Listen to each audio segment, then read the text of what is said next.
사랑하는 여러분, 오늘은 충성되고 지혜로운 종과 악한 종 이야기를 들려드리겠습니다.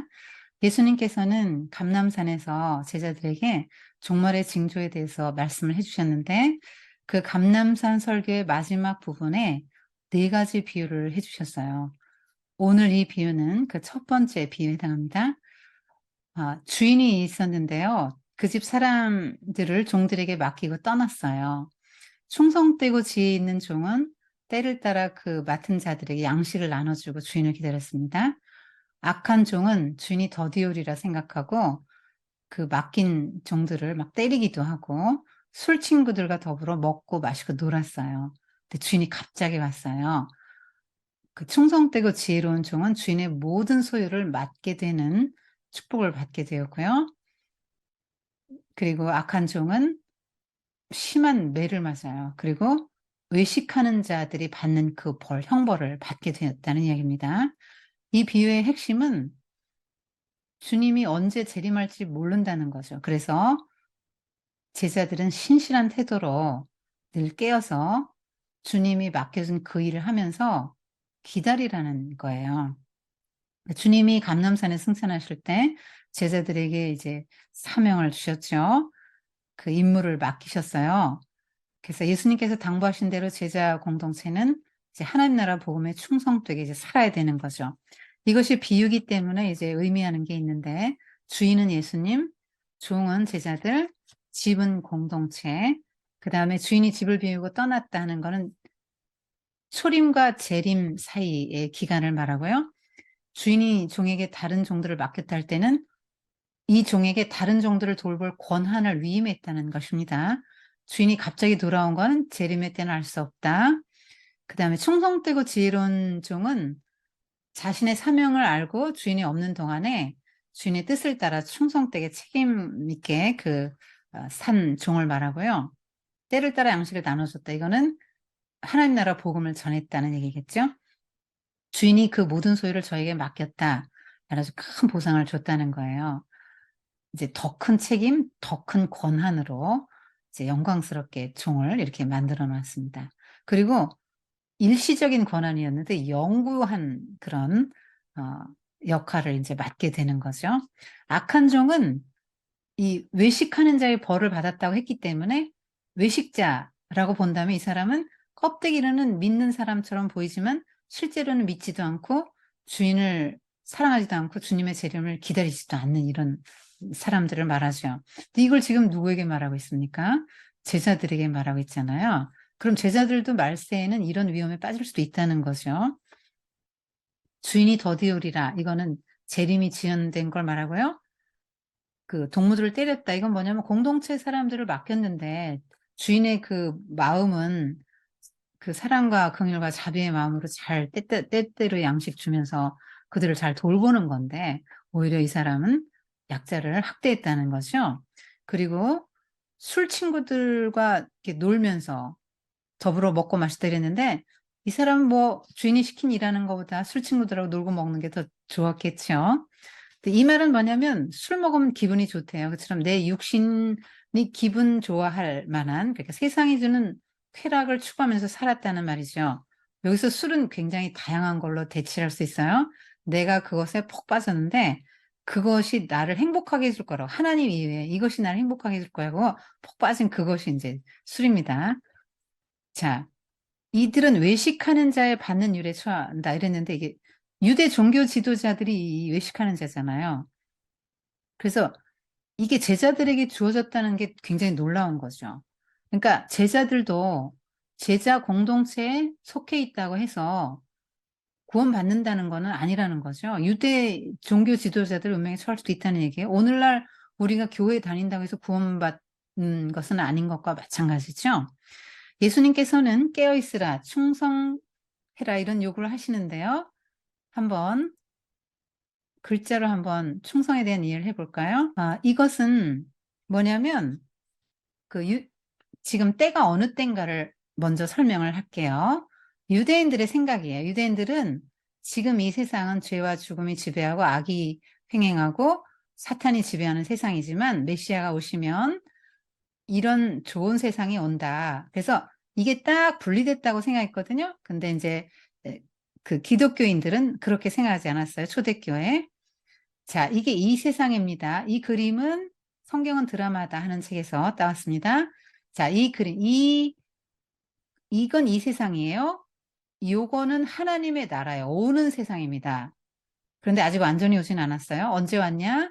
예수님이 초림하실 때, 이 십자가. 예수님이 처음 오신 거, 베이비로 오셨죠. 재림은 영광 중에 권능으로 임하시죠. 두 번째 임하시는 걸 재림. 초림은 처음 오셨다는 뜻이에요. 그래서 초림과 재림 사이, 지금 2022년, 2000년 지났죠. 요 기간을 종말의 때라, 종말, 말세라고 합니다. 중간기예요. 중간기. 중첩돼 있죠. 그러니까 이 세상, 우리가 지금 이 세상을 살아가는데 하나님의 나라가 보이지 않게 지금 들어와 있다는 거예요. 예수님이 하나님의 나라를 갖고 이 땅에 오셨죠. 그래서 얘들아, 하나님의 나라는 이와 같아라고 비유도 많이 말씀해 주셨고요. 예수님이 하신 사역이 곧 하나님 나라를 알려주는 거예요. 자, 예수님은 죄사함을 선포하셨죠. 여긴 죄가 있는데 죄 없어요. 하나님 나라는. 질병, 병자 고쳐주셨죠? 하나님 나라는 병자 없다. 죽은 자 살리셨죠? 하나님 나라는 죽음이 없다. 귀신을 내쫓으셨죠? 세상엔 있지만 하나님 나라는 그런 악한 영이 없다. 이런 거를 보여주는 거죠. 그리고 예수님이 이 땅에 오셔서 그 언제나 소외된 그 주변부 인생들, 약자들, 그 정말 그 낮은 자들과 함께 하셨잖아요. 그래서 그들을 굉장히 기쁘게 해주셨죠. 그들이 하나님 나라에서 존귀케 만들어주셨어요. 그게 하나님의 나라라는 거예요. 하나님 나라는 이와 같다라는 거를 보여주신 거예요. 그래서 예수님께서 초림 이 땅에 오셨을 때 회개하라 천국이 가까웠느니라. 그래서 예수님이 하나님 나라를 갖고 와서 이게 하나님 나라라고 보여주는데 이 땅에는 여전히 사망이 있단 말이에요. 아니, 사망이 없다며요. 근데 여전히 죽잖아요. 그리고 이 죄가 없다면 근데 여전히 우리 죄 짓고 살잖아요.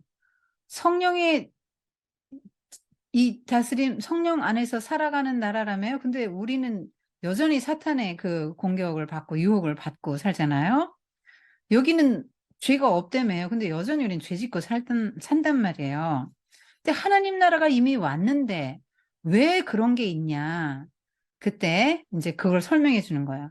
하나님의 나라가 눈에 보이지 않게 이 세상에 침투해서 이미 왔지만 아직은 완전하게 임하진 않아서 우리는 여기서 조금 맛보기로 하나님의 나라를 맛보고 있는 거예요. 이게 하나님 나라.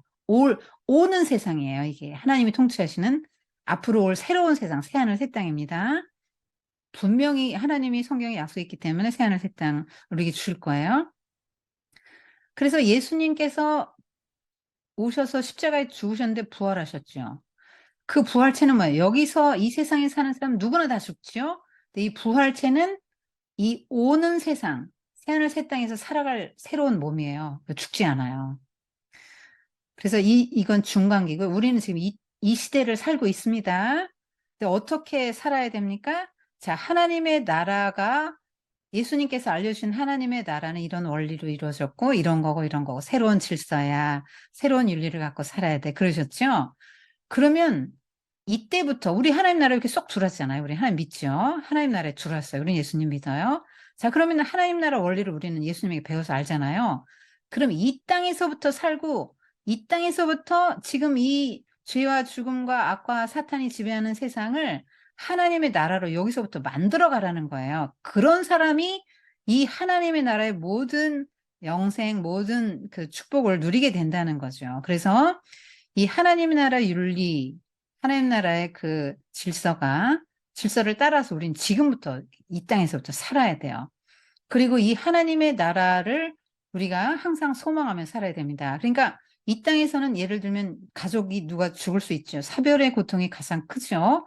근데 그 땅은 눈물이 없고 가족의 사별이 없고 죽음이 없는 그 땅, 그 새로운 세상이 와, 우리는 다시 만날 수 있어 하는 이 하나님 나라에 대한 소망을 가지고 이 땅을 살아가라는 거죠. 충성하라고 그랬는데 충이 뭐냐면 마음과 이 한자어는 그 의미 글자의 뜻이 있어요. 그리고 우리말의 70% 이상의 한자어입니다. 그래서 이런 거 알아두는 게 좋은데 여러분 한자 안 배웠죠? 자, 그렇지만 그림 언어니까 한번 들어보세요. 이해는 갈 거예요. 충은 충성되다는 뜻인데요. 마음 심자, 가운데 중자예요. 그래서 마음이 딱 가운데로 딱 하나님에게 딱 집중해 있는 상태가 충의 상태예요. 충하면 어려운 말로 일편단심, 뭐냐면 한 조각 붉은 마음, 진심에서 우러나오는 변치 않는 그 마음을 일편단심이라 그래요. 일편단심하면 춘향전이 연상되는데요. 우리나라 조선시대 연애소설이에요. 남원의 기생의 딸 춘향이가 살았는데요. 이도령이 어느 날 아버지를 따라 내려왔습니다. 그래서 둘이 사랑하고 장래를 약속했어요. 그런데 이도령이 아버지 임지를 따라 한양으로 또 갔어요. 그래서 이제 이도령이 춘향이를 달래죠. 반드시 데리러 오겠다. 그리고 너를 정실 부인으로 맡겠다. 그런데 변사또가 그 후임으로 와가지고 춘향이에게 수청을 들라는 거예요. 근데 춘향이가 나는 그럴 수 없다. 나는 이두령과 혼인을 약속한 몸이다. 그리고 거절을 해요. 그러니까 변사또가 이제 옥에도 가두고 매도 때려요. 심하게. 그런데 이도령만 기다리는 거예요. 춘향이는. 이게 일편단심이죠. 변사또 아니라 변사또 할아버지라고 해도 이도령을 대체할 수 없다 이 말이에요. 내 사랑은 오직 하나다. 그러니까 이 충은 뭐예요? 내 사랑은 오직 예수 그리스도 한 분입니다. 하나님 한 분입니다라고 말하는 게 충이에요. 그다음에 마음이 딱 한가운데니까 이제 어디 치우치지 않는 것도 이제 들어있죠. 신실한 것입니다. 충성했는데요. 성은 정성성자예요. 그러니까 마음에서 우러나오는 거예요. 정성성자는 요거 말씀언과 이룰 성자 합성어죠. 자, 말한 대로 다 행해서 다 이루어요. 그러면 믿을 만하죠. 이게 하나님의 성품이죠. 하나님 말씀하신 대로 꼭 다 하시죠. 하나님이 못하는 게 딱 두 가지가 있대요. 성경이 그렇게 말하고 있죠. 거짓말 못 하시고요. 약속한 거 못 지키는 거, 그런 거 못 하신대요. 이게 하나님의 성품이죠. 성령의 열매고요. 충성. 그다음에 이게 어, 영어로 하는 거예요. 지금 여러분 개념 정의하고 있는 거예요. 그 생각을 여러분이 쪼개서 이렇게 하면 좋아요. 그래서 충성에 관해서 좀 생각을 쪼개서 정교하게 해보는 거죠. 쪼갠다. 뭘로 쪼개냐? 의문사를 사용해서 쪼개세요. 자, 충성이 뭔가? what. 우리 지금 what 하고 있죠? 그 다음에 충성의 대상은 누구냐? who. 왜 충성해야 되지? why. 어떻게 충성해야 돼? how. 이렇게 쪼개는 겁니다. 자, 그래서 충성의 의미는 여기 성실, 신실한 거 아까 그 한자어로 풀어줬죠? 그 다음에 믿음, 요 faith. 믿음도 들어가요. 이 충성이. 그래서 이게 이제 충성의 의미를 지금 what 해결됐지요? 자, 그리고 이제 충성의 대상이 누구인가? who 한번 생각해 봅시다. 여러분, 충성의 대상은 하나님과 하나님 나라이어야 합니다. 보통 충성은 국가나 왕, 주인, 어떤 조직이 하지요. 그런데 충성의 대상이 잘못되었을 때 이렇게 어떤 일이 일어나냐면 예를 들어서 독일 나치당 히틀러의 하수인으로 유태인 600만 명을 학살한 그 아히만이 있거든요. 아이히만이 뭐라 그랬냐면 이 홀로코스트의 주범인데 이 사람이 나는 잘못이 없다 이렇게 말했어요. 그냥 나는 히틀러의 하수인이었을 뿐이다. 나치당에 충성했고요. 히틀러에게 충성을 했는데 결과가 뭐예요? 600만 명이 죽는 것입니다. 자기는 죄가 없다고 이렇게 말하는데 그러면 그 정말 죄가 아니겠습니까? 또 왜 충성해야 될까요? 충성하면 뭐가 좋습니까? 그렇게 이제 생각을 해보는 거죠, 쪼개서. 자, 아까 말했던 하나님의 나라 의와 평강과 희락. 그것이 하나님 나라에 들어가면 그런 걸 누리게 되잖아요. 구원과 영생을 누리게 돼요. 그리고 하나님 나라에 들어가면 충성 때문에 하나님 나라에 들어갈 수 있는데 하나님 나라에 들어가면 우리 안에 하나님 나라가 이루어지죠. 그럼 우리의 삶이 하나님 나라 사이즈로 커지게 돼요. 그리고 하나님 나라는 사랑의 나라잖아요. 그래서 더욱 하나님도 사랑하고 사람들을 사랑하면서 살게 돼요. 현실적으로도 그렇게 되는데 오는 세상에 주인의 소유를 다 물려받게 된다고 하잖아요. 그러니까 너무나 좋은 거죠. 영광스럽게 되는 거예요. 그래서 일상의 삶을 이렇게 충성되게 사는 사람은 영원한 나라에서 아까 그 일시적인 이 땅에서의 책임을 이행했더니 영구한 책임을 맡겼잖아요. 영원한 축복을 줬단 말이에요. 그래서 일상의 삶은 굉장히 중요합니다. 영혼과 잇대했습니다. 성경은 내가 죽도록 충성하라. 그리하면 내가 생명의 멸류관을 내게 주리라. 이렇게 약속하고 있습니다. 어떻게 충성할까요? How? 히브리서 3장 5절 6절에 모세는 하나님의 온 집에서 사환으로 충성했고 그리스도는 그의 집 맡은 아들로 충성했다고 말하고 있습니다. 그러니까 예수님처럼 살면 돼요. 아버지께 어떻게 했습니까? 예수님이 아버지의 말씀에 늘 순종하셨죠. 그리고 예수님이 언제나 아버지의 뜻을 이루어 드리려고 했잖아요. 네. 그래서 예수님이 어떤 마음을 가지고 사셨지, 어떤 생각을 하셨고, 어떤 말씀을 하셨고, 어떤 행동을 하셨지를 보고 이제 그렇게 살아가는 게 이제 충성된 거죠. 지혜는 성경이 말하는 지혜로운 종은 지금 때가 어느 때구나 아는 거고요. 내가 무엇을 해야 될지를 아는 거고요. 하나님을 인정하고 하나님의 뜻대로 사는 거예요. 이게 지혜로운 사람이에요. 지금 중간기라고 했잖아요. 말세라고 그랬잖아요. 그래서 뭐 무엇을 준비해야 된다 하는 걸 아는 사람이죠. 이것도 이제 하나님의 성품이에요. 지혜도 하나님의 성품입니다. 그 하나님은 지혜의 근본이시죠. 그리고 고린도전서 1장 30절 보면 예수님도 지혜라고 말해놓고 있어요. 그러니까 예수님처럼 살아가면 돼요. 자, 지혜가 뭔지 설명할 수 없다면 반대말을 생각해 보면 돼요. 남자를 설명하려면 여자를 생각해 봐야 충분히 남자를 설명할 수 있잖아요. 마찬가지죠. 지혜로운 자의 반대말은 어리석은 자죠. 어리석은 자는 성경에 보면 하나님이 없다 하는 자라 이렇게 말하죠. 그러면 하나님이 없어요. 그럼 어떻게 살죠? 악한 육신의 본성을 따라 살죠. 그렇기 때문에 악과도 통해요. 악한 자, 어리석은 자, 지혜 없는 자는 악한 종이에요. 자, 비슷하죠? 요건 마음이 딱 하나님에게 집중되어 있는 상태고요. 이건 마음이 나뉘었어요. 뭘로 나눴을까요? 하나님 사랑할 틈이 없죠. 세상을 사랑하고 돈을 사랑하고 자기 자신을 사랑하고 막 사랑할 게 너무 많은 거예요.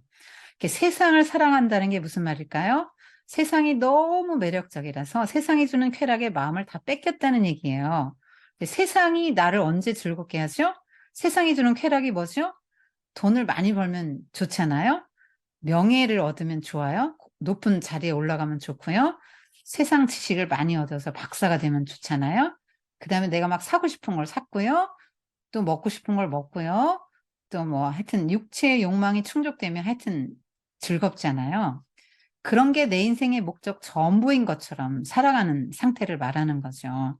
그러니까 기독교는 금욕주의가 아니에요. 여러분 하나님 주신 모든 거를 누리고 그렇게 하세요. 하나님께 감사하면서. 그렇지만 이런 것들이 인생의 목적이 돼서 어떻게 하면 내가 더 재밌게 살지? 어떻게 하면 내가 돈을 더 벌고 부자가 되냐? 어떻게 하면 내가 사람들의 인정을 받냐? 이 하나님을 믿는다고 하면서 이게 목적이 되면 지금 이 악한 종에 속하게 된다는 말이죠. 이게 이 여기 좀 마음이 나뉜 상태는요. 이게 근심한 자. 그러니까 이런 사람은 마음에 근심이 항상 많게 돼요. 딱 하나님에게 집중한 사람은 근심이 없죠. 요런 사람은 근심이 많아요. 아까 지혜의 반대말은 어리석은데 하나님이 없다. 그래서 자신의 악한 본성을 따라 산다 그랬죠. 저게 악할 악자인데 요 아자와 심자의 합성어죠. 요 아는 요 두 번째라는 뜻인데 요 소리만 따온 거니까 이렇게 요거는 빼고요. 흉하다, 바르지 않다는 뜻을 갖고 있어요. 이것이 악입니다. 하나님 보시기에 악은 뭡니까? 자기를 사랑하는 거죠. 주인에게 전혀 관심이 없어요. 뭐, 술 친구들과 더불어 먹고 마시고 방탕하게 살고요. 하나님 나라에 전혀 관심 없고요. 자기를 위해 살아요. 신앙생활 하는데 그것도 결국 자기를 위한 거예요. 나를 기쁘게 하는 게 내 인생의 중요한 목적이 되는 상태가 뭡니까? 악이다 이 말이에요. 하나님에게 관심 없고요. 예수님의 명령에도 아무 관심이 없어요. 이 그림 너무 중요하니까 여러분 꼭 기억하세요. 우린 지금 이때를 살아가고 있어서 우리 하나님 나라에 꼭 들어와야 되고요. 들어가야 되고요. 잘 준비해야 이 완전한 하나님 나라의 모든 것들을 누릴 수 있게 됩니다. 자, 우리가 이제 그 의미를 더 잘 이해하기 위해서는 무엇과 무엇이 대조되고 있는가를 살피라고 그랬죠. 그러니까 예수님 항상 극명하게 대비되는 두 개를 대비하셨는데요. 그 충성되고 지혜로운 종과 이 악한 종을 대비하고 있죠. 그래서 이 대비를 할 때, 대조를 할 때 항목을 정해서 무엇과 무엇이 어떤 차이가 있다. 이렇게 해서 정교하게 생각을 해보세요. 이것이 여러분의 고등사고를 촉진합니다. 자, 시간이 없어서 항목은 많은데 다 못하고요. 굵직하게 한번 볼까요? 자, 주인에 대한 태도 너무 다르지 않아요?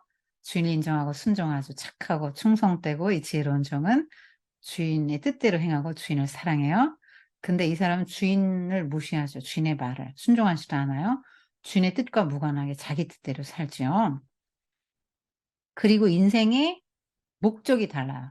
주인을 기쁘시게 하는 게 목적이잖아요. 이 사람. 근데 이 사람은 자기를 기쁘게 해요. 그러니까 초점이 이 사람은 주인에게 있고요.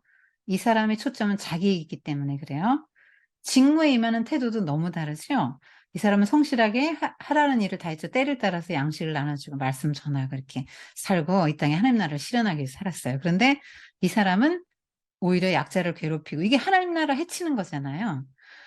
그러니까 어려운 말로 또 그 주인에게 권한을 받았는데 그 권한을 가지고 약자를 괴롭혀요. 그러니까 어려운 말로 직무유기 혹은 직권남용 이런 말을 쓸 수 있죠. 이거는 주인의 뜻이 아니에요, 이것은. 그리고 때를 알고 사명을 아는데 이 사람은 몰라요.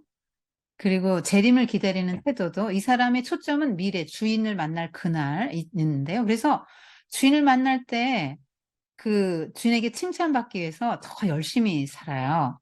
그런데 이 사람은 초점이 현재에 맞춰 있어요. 그날이 아니라 현재. 그래서 오늘 내가 행복하게 즐겁게 살면 그만인 거거든요. 재림을 신경 쓰지 않기 때문에 이 사람 현재는 더 엉망이에요. 결과도 완전히 차이 나죠. 그 다음에 성격도 완전히 차이 나죠. 이 사람은 연기자죠. 외식하는 자. 이 사람은 진실한 자죠. 이 사람은 또 책임감 있고 이 사람 책임감이 없고 뭐 이 사람 한결같아요. 주인이 있으나 없으나 확실하죠. 근데 이 사람은 주인이 없어? 그럼 내 맘대로 해도 되겠네? 이제 이러고 사는 거죠. 자, 그리고 이 비유에서 알게 된 하나님의 나라는 사랑하는 주인을 기다리는 종과 같다. 그럼 어떤 자세로 기다려야 될까요? 믿음, 소망, 사랑이 있어야 될 것 같아요. 주인이 꼭 오신다고 했으니까 오실 거야. 요즘 말로 말하면 성경에 주님의 재림이 약속돼 있으니까 반드시 재림이 있을 거야 라고 믿는 거죠. 그리고 주님, 내가 이렇게 하나님 나라의 실현을 위해서 이렇게 살아가고 주인의 뜻대로 살려고 애쓰고 있는데 주님이 나한테 상 주실 거야. 소망 중에. 그리고 반드시 오실 거야. 기다린 거죠. 그리고 또 사랑이 있어야 돼요. 여러분, 야곱이 라헬을 너무너무 사랑해서 그 라헬을 얻는데 7년 머슴살이었는데 수일 같았다 이렇게 말하잖아요. 사랑하면 어떤 수고도 할 수 있죠. 그리고 주인은 지금 이 자리에 없지만 사랑하면 내 모든 생각이 다 주인에게 가 있잖아요. 그래서 주인을 자랑하고 주인에 대해서 말하고 주인이 한 약속을 또 되새기고 사람들에게도 막 자랑하고 이게 복음 전하는 거잖아요. 그러면서 살다가 주인을 만나면 더 기쁘겠죠. 더 행복하겠죠. 주인 하나도 안 기다리다가 주인이 왔어요. 뭐가 기쁘겠어요. 자, 그래서 믿음, 소망, 사랑이 꼭 있어야 되겠다. 그리고 주님을 막 자랑하고 약속을 자꾸 되새기면서 맞아, 주님이 꼭 오실 거야. 이 약속을 지키실 거고 성경 자꾸 봐야 되죠. 그리고 주인 자랑해야죠. 얼마나 사랑이 많은 주인입니까? 자랑할 만하죠. 자, 구약시대 내내 주님이 오신다, 메시아가 오신다 약속했는데 그대로 됐죠. 신약 성경 내내 주님이 다시 오신다고 예언하고 있습니다. 300회 이상 예언되고 있고요. 그러니까 반드시 이루어지겠죠. 자, 마칠게요. 여러분 머릿속에 얼마나 하나님 나라 들어있어요? 하나님 나라로 꽉 차 있어야 하나님 나라도 얻고 이 세상도 얻어요. 네. 이 세상으로 꽉 차 있으면 세상에 아무 영향력을 미치지 못해요. 그는 구원받지 못해요. 예, 이 세상으로 차 있으면 하나님 나라도 잃어버리고 이 세상도 잃어버려요. 그리고 예수님이 감람산 설교 마치시면서 이건 모든 사람에게 주는 말이다 이렇게 말씀하셨잖아요. 나에게 주는 말씀으로 받아야 돼요. 그래서 주님이 나한테 이렇게 직접 당부를 하셨는데 여러분 이 주인의 말에 얼마나 지금 신경 쓰고 순종하면서 살아가고 있습니까? 그리고 두 종 중에 여러분 누구에게 더 가까운가요? 맡은 자들에게 구할 것은 충성이라고 했죠. 기도합시다. 주님, 이 시대가 어느 시대인지 분별할 수 있도록 도와주시고 내가 무슨 일을 해야 되고 또 어떻게 준비해야 될지를 잘 알게 하시고 그렇게 충성되고 지혜로운 종처럼 살아가서 마침내 주님 임하시는 그날 우리가 하나님 나라 완전한 그 하나님 나라에서 영원한 기쁨과 희락과 그런 그런 속에서 주님과 영원히 새하늘 새 땅에서 살아갈 수 있도록 도와주세요. 그리고 지금 이 땅에서도 그 나라를 끌어다가 이 땅에 하나님 나라를 실현하면서 우리가 직장이든 교회든 가정이든 우리가 있는 곳마다 가는 곳마다 하나님 나라를 이루어낼 수 있도록 도와주세요. 예수님의 이름으로 기도했습니다. 아멘.